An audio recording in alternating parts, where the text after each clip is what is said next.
Hello and welcome back to Sports Talk. For Michael Tamaro and Zach Harnschfager, I am Jack McElligott, and guys, we are back for what will be our season finale. It's been a ride this semester, and we have reached the end of the school year, but we still got a little bit more to go, and I say let's get right into it. Mike, you brought an NBA topic with you. Why don't you take it away? Yep, it was a great day indeed, Jack. The Brooklyn Nets were swept by the Boston Celtics in the first round of the NBA playoffs after being beaten in Game 4 Monday night in Brooklyn. It puts to end what has been a chaotic season for the Nets, with Kyrie Irving missing 53 games due to the NBA's policy on vaccines. Former MVP James Harden requesting to be granted a trade to the 76ers, and with that, acquiring Ben Simmons, who still has yet to play a game as a Net due to what he says his mental health issues and problems with his back. Guys, this was a team that seemed destined to contend for an NBA championship. Now they're the only playoff team not to win a game this season. What are your thoughts? We'll start with you, Jack. For me, it just seems like just a myriad of problems and mismanagement. It seems like the team they let Kyrie Irving, do what he did for the whole season, which is sit out, avoid taking the shot and do it, avoiding what just about every other NBA player has done. And with that, it really just eroded the team chemistry. And it sent James Harden out of town. He didn't want to deal with that anymore. He wanted to get on a team where he knew that he would have his star right there alongside him. And with getting Ben Simmons, at the time I thought, this is a good trade because this is a player that if he can figure out his issues, get away from Philadelphia, and work on what he perceives to be mental health issues and things like that, we could question the validity of that. I certainly do at this point. But at the time, I thought it was, something, a change of scenery. He's still a valuable player. But now it's at the end of the season.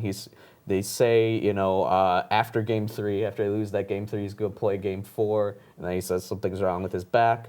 He says that his mental health issues may have been contributing to the injury in his back.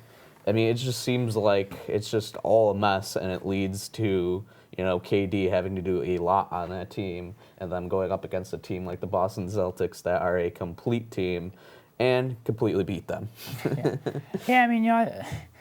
be honest, I think it was dumb of them to get rid of James Harden. I definitely think if they would have had him in the series, I think it could have been, they would have avoided getting swept. I don't necessarily know if they would have won the series, but I definitely think having James Harden that they would have, maybe brought it to a game, Game 5, Game 6. But like you said, with Ben Simmons sitting out, it really affected the team. I think, like I said, if they would have had him too, it probably would have been a lot of different series. And that Boston Celtics team, man, did they heat up at the right time? They started off the season terribly. 21-23, and then, just freaking caught fire and won the rest of their games, and now they're in the second round of the playoffs. So it'll definitely be interesting to see where the Celtics go.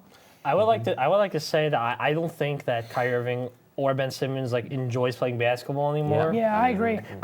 Kyrie Irving, if he really wanted to play basketball, he would have gotten the vaccine in October, and he would be able to play the games that he was healthy for. Instead, he decides to sit out all his home games and only play road games until recently.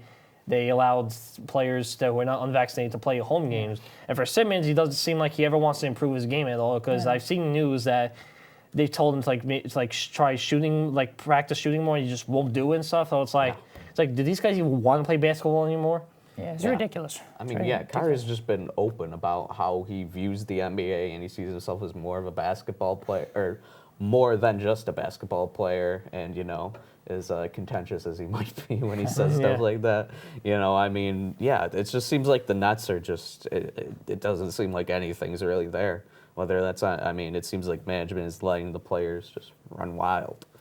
But, and now on to MLB news. The New York Mets and Cardinals got into a brawl on Wednesday afternoon after some high chin music towards Nolan Arenado, which is a pitch high and inside. The pitch nearly hit Cardinals third baseman Nolan Arenado, and that seemed to be the final straw in what has been a tension-filled series. Let's take a look. And it's up and in, and you had to know that was coming. And Arenado nods out. Now he says, "Come get me." And here we go. You knew something was going to happen, and here it is. Both benches empty, and they are really going at it now. This has been brewing for the last couple of days. And after J.D. Davis got drilled in the ankle, bodies start to fly. The Mets have had to deal with an abnormal amount of hit by pitches this season, coming into yesterday's game with hitters having been hit 18 times in a total of 19 games played. That's Alongside batter J.D. Davis being taken out of the game after being hit by a pitch in the ankle the half inning beforehand, so contributing to Nolan Arenado's pitch inside. Guys, there's been quite a few comments and a lot of heated discussion between these two teams this series. What are your thoughts on this? And Zach, I'll let you kick it off again. Yeah, like you said, that's a lot of hit by pitches. That's definitely a lot of hit by pitches. I mean, I don't like the Mets, but I mean, come on now. Well, it's getting a little ridiculous there. I mean, there's pitching inside, and then there's, hitting somebody. Sometimes you can tell it's intentional. The one that started the brawl there with Nolan Arenado, I'm not going to lie, I am a big fan of Nolan Arenado. I think he's, he was at one point a really good, MVP candidate. He's still a really good player. Yeah, he's still a really good player. I definitely think he over-exaggerated a little bit. The pitch definitely didn't look as close as it was. And I think, to be honest with you, he's done this before. I think he wanted to start an incident and go at him, which I don't blame him because it's the Mets. But still, either way, I definitely think he instigated that one. But, yeah, we saw Pete Alonso get hit. Lindor get hit in the face. Alonso get hit in the face. When you get up there towards the head, I mean, you're risking guys' careers when you do that. And that's just... something's got to change. So something definitely has to change if you're going to do that. You say that, and you say you question why Arenado took exception with it. I think with J.D. Davis being hit, you expected Arenado to be hit. That's baseball, for better or worse. I say for worse, but that's just something that happens in baseball.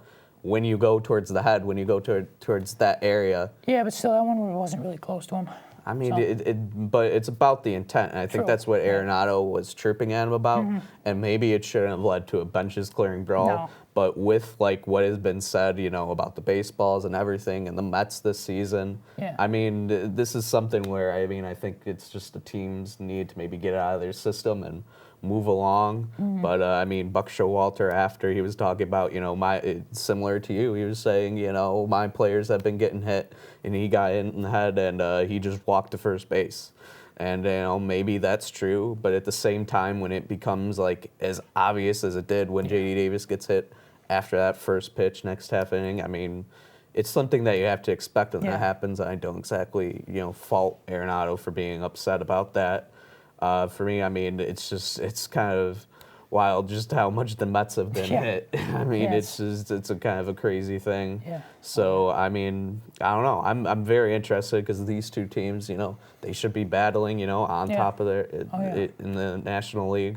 Two very talented teams, too. Very talented teams. These are going to be two teams that will likely make the playoffs. Yeah. And, I mean, maybe it ends up being a playoff series. Yeah, I like to say Chris Bassett did mention something the other day about the balls being different from, previous seasons. He said it's the grip is a lot harder on the baseballs right now compared to previous years. And I think he has a valid point. I mean, there's got to be some going on with the baseballs because... Yeah.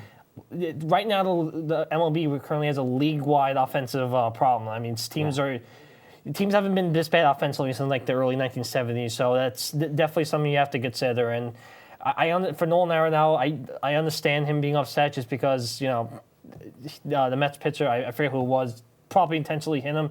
But I don't think the Cardinals were intentionally trying to hit the batters of the Mets batters. It's just the balls are the grips are different, and it's definitely causing a lot less control on the pitches than usual. Well, let's not get carried away here. Whenever something like this happens, you blame the balls. It's not the balls. Let's be real here. A few years ago, we had that incident. I'm not done. A few years ago, when we had that incident, and when Verlander's saying, "Oh, the balls are juiced because there's too many home runs being hit."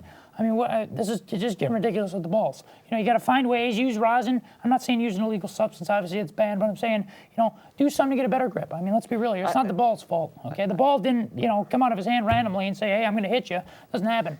So.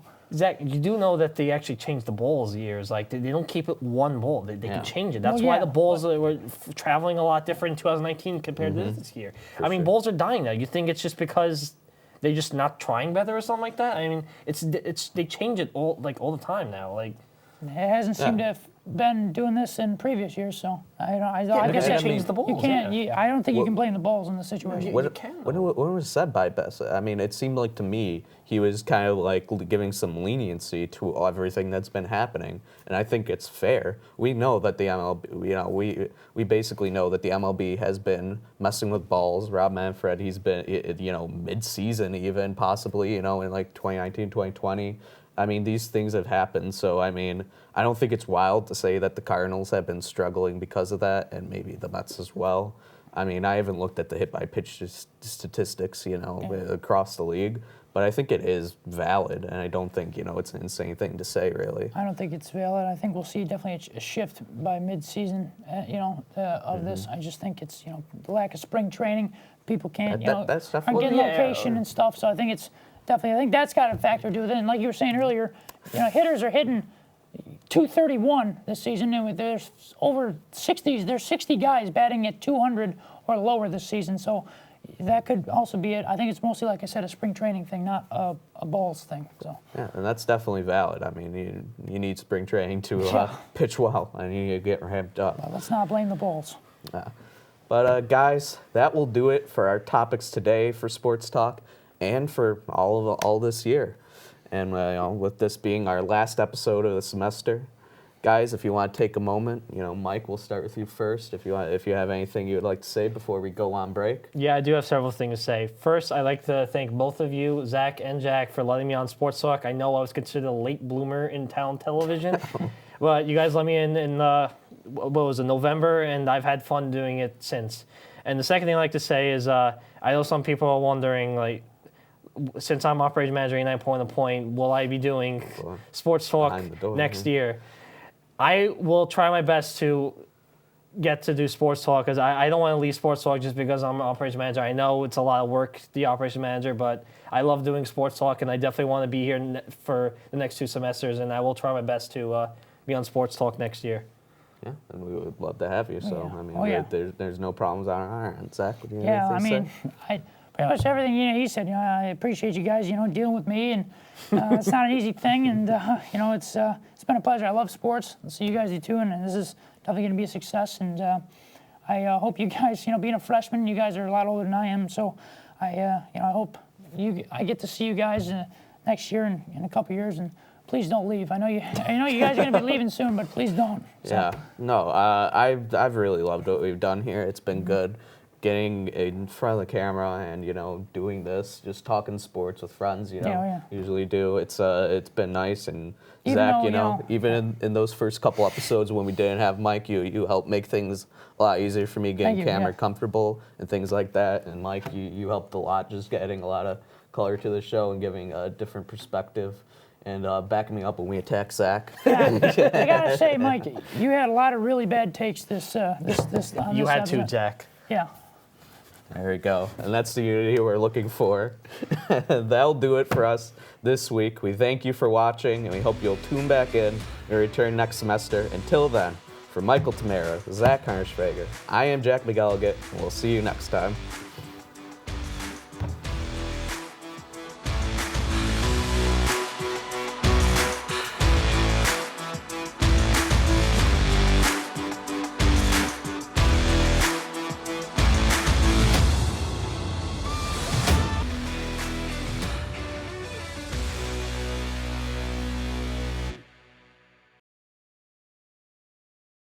New York Mets and St. Louis Cardinals had a bench-clearing brawl Wednesday afternoon. This came after some chin music, which is the prompter isn't going.